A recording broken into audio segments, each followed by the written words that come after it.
Aujourd'hui, on va donc parler d'un sujet qui touche énormément d'autistes. Je parle là en fait de la surcharge sensorielle et à la fois la surcharge émotionnelle. Donc si vous êtes autiste, eh bien effectivement, vous savez sûrement de quoi je veux parler. Et si vous ne savez pas, que vous ne voyez pas, eh bien regardez bien justement la vidéo dans son entièreté parce que ça va vous permettre et ça va vous aider à mieux comprendre votre propre comportement d'autiste ou même celle d'un proche si vous avez un proche autiste. La surcharge, vous savez, en fait, c'est ce moment où tout devient trop, en fait, où votre cerveau, il n'arrive plus à gérer ce qui se passe et où vous sentez tout simplement en fait que ça déborde de partout. Alors déjà c'est quoi exactement la surcharge? C'est ce qu'on va définir ensemble. Pour faire simple, globalement, il y a surtout, je dirais, deux types très courants. Ça va être la surcharge sensorielle et ça va être la surcharge émotionnelle. Eh bien la première, c'est quand les sens sont tout simplement bombardés d'infos et que le cerveau ne va plus arriver du tout à traiter correctement. Par exemple, trop de bruit, trop de lumière, trop d'odeur, trop de sensations sur la peau, etc. Eh bien ça peut devenir clairement insupportable. Et pour vous donner justement un exemple encore plus concret, pour moi, le dernier événement en date qui m'a produit du coup une surcharge sensorielle, eh bien, c'était dans la salle d'attente chez le médecin. Déjà, en plus, c'était la première fois que j'allais dans ce cabinet, donc il y avait en amont le fameux stress d'un endroit inconnu. Vous savez, il a fallu que je regarde d'abord sur Google Maps un petit peu comment c'était l'endroit où j'allais en fait. Et puis, en arrivant dans la salle d'attente, eh bien là, évidemment, il y avait un fond de musique qui était un petit peu trop fort d'ailleurs. Il y avait des personnes de partout dans la salle d'attente, dont certaines en plus qui discutaient. Il y avait un nouveau-né qui pleurait. Il y avait des bruits de chaises qui crissaient au sol. Il y avait aussi les allées et venues des médecins dans tous les sens. Il y avait même les odeurs de toutes parts. Il y avait des bruits aussi de travaux à l'extérieur juste derrière. Il y avait la lumière trop forte du soleil qui tapait directement en face dans la salle d'attente et j'en passe. Bref, en fait tout ça, eh bien ça m'a créé une véritable surcharge sensorielle. Et pour ce qui est de la surcharge émotionnelle, là c'est quand en fait il y a trop d'émotions qui vont arriver en même temps ou trop vite et au point de ne plus réussir du tout à gérer. Donc une émotion forte, eh bien elle peut rendre une sensation insupportable et une sensation trop intense qui peut déclencher en fait une réaction émotionnelle mais qu'on n'arrive tout simplement plus à contenir. On va donner là aussi un petit exemple plus concret. Je sais pas moi, imaginez que vous passez la journée dehors, il fait super chaud, vous transpirez, vos vêtements vont coller, vous allez rentrer et puis après du coup il y a la clim qui va souffler un air bien froid et qui va vous glacer la peau, là, bien désagréable. En plus il y a du bruit de partout, etc. Et ça, ça vous énerve déjà sans trop savoir pourquoi finalement. Et là vous allez avoir quelqu'un par exemple qui va débarquer, qui va, je sais pas moi, vous faire peu importe une remarque qui est pas sympa du tout, enfin vous voyez le genre, et à ce moment-là, c'est fini, boum, là c'est la goutte d'eau qui fait tout exploser. Vous réagissez du coup avec beaucoup plus d'intensité que d'habitude, alors que si la journée en fait elle avait été calme, ça n'aurait peut-être même pas, ça vous aurait peut-être même pas touché ce type de réflexion que la personne aurait pu vous faire. Donc vous savez, vous avez peut-être déjà même déduit par vous-même que dans tout ça, qu'est-ce qu'on peut constater? Eh bien, je vous le donne en mille. Eh bien, évidemment, c'est que ces deux types de surcharge peuvent donc se cumuler entre elles et donc ça peut être très très chaud. Ce genre de situation, en fait, on l'a vécu à un moment ou à un autre. Et souvent, sur le coup, en fait, on va même pas s'en rendre compte.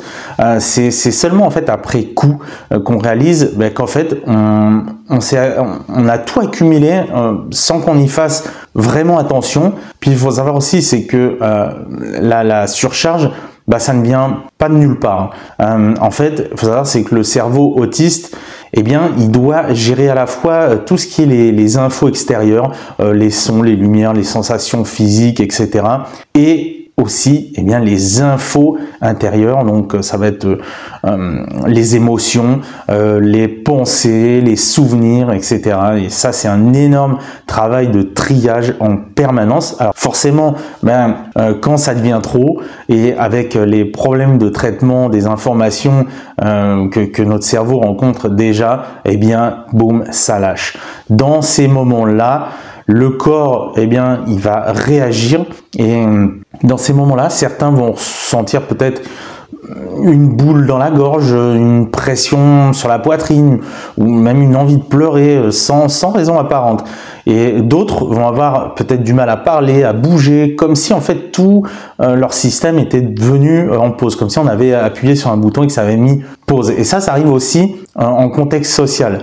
Il y a cette idée reçue, vous savez, que les autistes ne comprennent pas les interactions sociales. Et moi, en réalité, je trouve qu'il serait plus juste, c'est de dire plutôt qu'en fait, on les vit différemment et que oui, là, pour le coup, les interactions sociales dans la norme, j'insiste bien, eh bien effectivement, ça va être très compliqué. Du coup, je sais pas moi, une discussion, une interaction, même positive, eh bien ça peut être tellement intense qu'à un moment, pour nous, ça va être trop. Vous avez déjà vu quelqu'un, je sais pas moi, fondre en larmes après avoir reçu une bonne nouvelle, par exemple, ça pourrait paraître bizarre. Eh bien ça peut être une surcharge émotionnelle. Ça veut pas dire que la personne est triste, mais juste qu'en fait son cerveau, il a atteint sa limite. Après, il y a aussi une autre qu'on va pouvoir appeler quand même tout ce qui va être les surcharges situationnelles. Je vais vous expliquer. Là, c'est en fait quand un événement qui va sembler peut-être anodin pour les autres est en fait un gros bouleversement pour nous. On va dire par exemple un changement de routine, une surprise imprévue, voilà par exemple. Ça peut être un objet qui est pas à sa place habituelle et bien d'autres choses. Et ça, ça peut suffire à tout déstabiliser. Parce qu'en fait, nos routines, là, du coup, avec nos repères, eh bien, c'est ce qui nous aide à garder un équilibre face à toutes ces informations à traiter. Et quand la surcharge devient trop forte, eh bien, il y a deux réactions possibles. Et là, je vais vous expliquer, écoutez bien. Soit ça va être l'effondrement, ce qu'on appelle le meltdown, ou bien ça va être la fermeture qu'on appelle le shutdown. Et dans le premier cas, eh bien, ça va être plutôt tout ce qui va être une explosion visible. Ça va vraiment être extérieur. Ça va être par exemple de la colère, ça va être de la frustration, des pleurs, etc.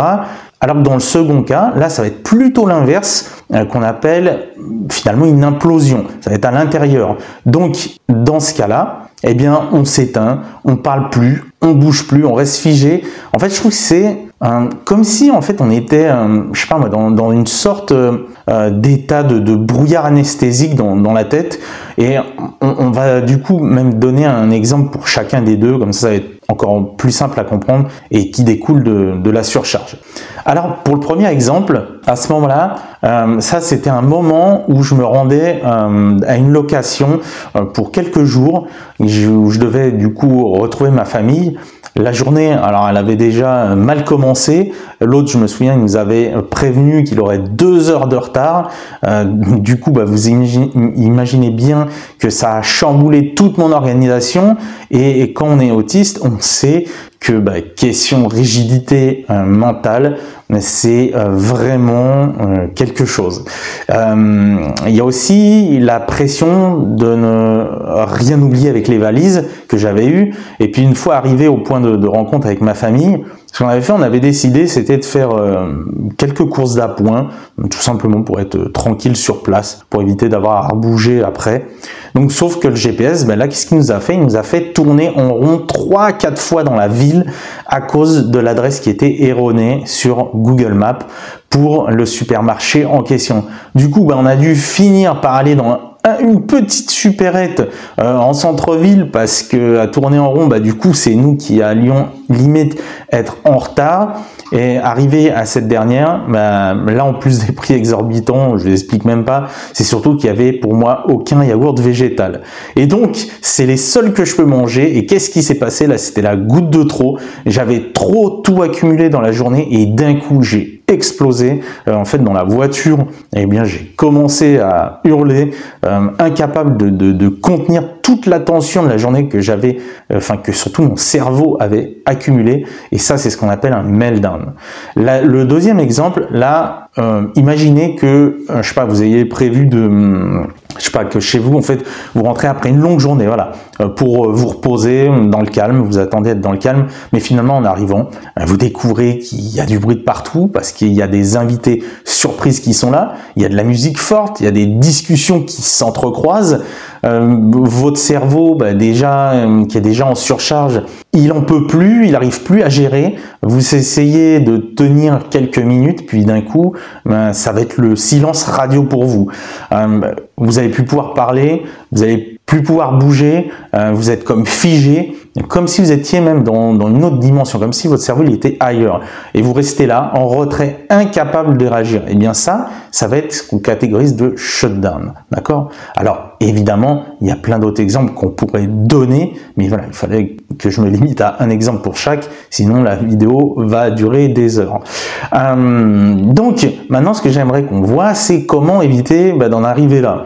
Le mieux pour vous, ça va être d'apprendre à anticiper, d'apprendre à repérer les signaux avant que ça explose. C'est au moins ça la base à faire. Après, on peut essayer, c'est de réduire les stimulations dès qu'on sent que la tension monte. On peut par exemple mettre un casque anti-bruit ou je sais pas moi, s'éloigner d'un environnement trop bruyant en ayant peut-être aussi un plan B ou comme ça l'a fait pour moi dans la salle d'attente, là chez le médecin, du coup j'ai commencé à faire du steaming pour être plus simple dans mes mots, parce que là je vais pas tout expliquer non plus de A à Z par rapport à ça pour pas tout mélanger, mais globalement, en fait avec des mots simples, eh bien j'ai pris un objet que j'ai l'habitude d'avoir avec moi justement et que je peux dans ces cas-là triturer avec les doigts. Ça permet en fait progressivement dans ces moments-là de décentrer la focalisation des surstimulations ou du moins ça va permettre de garder, je dirais, un minimum de contrôle pour éviter que ça empire. En tout cas, tout ça, ça peut clairement éviter la surcharge. Après, on va être honnête, parfois, même en prenant toutes les meilleures précautions du monde, il faut bien se mettre en tête que ça arrive quand même, parce qu'on ne peut pas, je dirais, toujours tout contrôler systématiquement, et surtout parce qu'on n'a pas une réserve infinie d'énergie, et ça c'est pas un échec, c'est pas non plus un manque de volonté, c'est juste le cerveau qui dit stop parce qu'il n'arrive plus à traiter les informations, et ça c'est normal, d'accord? Donc, l'important ici, c'est d'apprendre à comprendre en fait comment ça fonctionne chez vous. Chacun en fait a ses propres déclencheurs, ses propres limites, et le but c'est pas d'éviter tout le temps la surcharge parce que c'est clairement impossible, mais c'est de savoir comment en fait adapter par rapport à votre propre fonctionnement autistique pour en fait ne pas, je dirais, se retrouver submergé en permanence. Maintenant, moi ce que je voudrais, c'est que vous nous disiez dans l'espace commentaire, comme à chaque fois, par exemple, est-ce que cette vidéo vous a permis aujourd'hui de mieux comprendre une partie, je dirais, très importante de votre fonctionnement autistique, et quelle est là ou quelles sont les dernières situations que, par exemple, vous avez vécu en surcharge sensorielle ou surcharge émotionnelle. Vous savez, vos retours, comme je l'ai dit à chaque fois, ils sont toujours précieux pour faire avancer les choses dans le monde de l'autisme, parce qu'on sait que ça avance lentement, et au moins ça permet de contribuer à une meilleure avancée. Puis n'oubliez pas également, pour aider toutes celles et ceux qui découvrent leur autisme à l'âge adulte, j'avais créé un petit guide que vous pouvez télécharger en cliquant sur le premier lien lien sous la barre d'infos, sous cette vidéo, et où je vous montre comment mieux vivre et mieux gérer son autisme au quotidien et que vous avez découvert à l'âge adulte. Donc n'hésitez pas à récupérer ça. À l'heure actuelle, il y a une trentaine de pages qui sont riches d'informations et qui pourraient vraiment du coup vous aider et vous soutenir. Enfin, si c'est pas encore fait, pensez à vous abonner à la chaîne et à activer la petite cloche pour ne louper aucune prochaine nouvelle vidéo qui va vous permettre, qui vont vous permettre une meilleure compréhension de l'autisme à l'âge adulte. Et puis surtout, indiquez-moi que vous avez suivi l'entièreté de cette vidéo en laissant simplement un gros pouce bleu à cette vidéo. Ça permettra également à YouTube, en fait, d'aider YouTube à faire découvrir cette vidéo ainsi que la chaîne Graines d'Autistes, à d'autres personnes autistes comme vous et moi qui seraient en ce moment même dans le besoin d'un soutien et surtout d'une meilleure compréhension de leur autisme découvert tardivement. Allez, merci à toutes et à tous, prenez soin de vous.